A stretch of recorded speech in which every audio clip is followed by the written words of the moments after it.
Welcome to the banker lamp. Please enjoy the video. You begin by making the console safe. Unplug all cables, remove external storage, and place the Xbox on a soft, stable mat. Use Torx T9 and T10 drivers, plus plastic pry tools. Metal can scar the shell. First, remove rubber feet and peel back stickers covering hidden screws.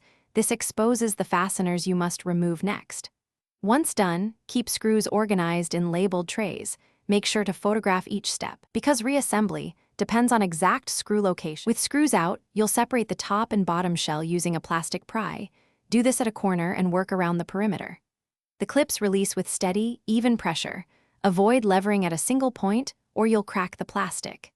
As the halves begin to flex apart, pause and look for ribbon cables from the front power/eject buttons.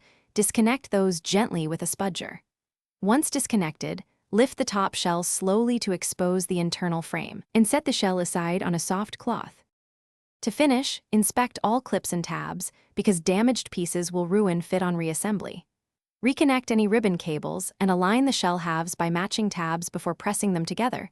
Start at one end and work along, listening for each clip to snap. Tighten screws in a cross pattern to distribute pressure evenly, and then press rubber feet back into place.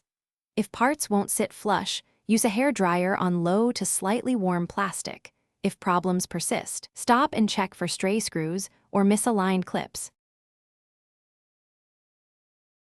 Thanks for watching. If this was helpful, leave a like and consider subscribing. See you next time.